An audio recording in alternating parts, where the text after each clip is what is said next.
Tu as un petit indice de confiance, donc médium, plutôt moyen, high, plutôt haut, et pour, bah, pas vraiment confiant. Tu vois qu'ici, on a les probabilités, toujours pareil, là j'ai choisi under 1,5 but, donc on a une probabilité de 23 et de 35, les codes devraient être à 4,33 et 2,86, alors qu'on a des cotes à 5,20 et à 3. Pareil, odd alert, vraiment très bon site, très puissant, qui te permet d'avoir en quelques clics bah, des données intéressantes. Il y en a pour tous les goûts, hein, si tu veux faire les corners, les home win à la mi-temps, les draws à la mi-temps, donc égalité à la mi-temps, et away win, c'est-à-dire l'équipe à l'extérieur à la mi-temps. Bien sûr, plus ça sera un événement qui a quand même peu de chances de se dérouler, donc équipe à l'extérieur à la mi-temps par exemple, ça paraît de plus grande chance de se passer, bah, plus quand même tu prends des risques. Après à voir si vraiment la cote est intéressante. Là on va faire un test away win. Tu vois là on est sur des probabilités de 33, 39%, des cotes à 3,10, 2,6. Bon c'est pas fou. Contre si je cherche un peu, tu vois j'ai mis under 4,5 buts, donc la prédiction ne passe pas, il faut qu'il y ait plus de 4 buts, c'est quand même un gros score.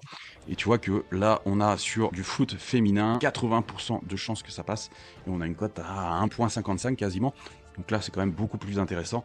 Et il y a quand même de grandes chances que ça passe. Donc là, sur ce site-là, je t'invite vraiment à regarder un petit peu en détail tous les types de paris et voir celui qui a le plus grosse probabilité de passer. Et si ça a une cote qui te semble intéressante, bah, pourquoi pas tester. Et je te conseillerais toujours de tester déjà sur une plateforme qui te permet de faire des bets virtuelles, donc sans engager ton argent pour savoir si tu peux être en positif. Allez, je te dis à bientôt pour une prochaine vidéo. C'était Pro Matteo. Bye.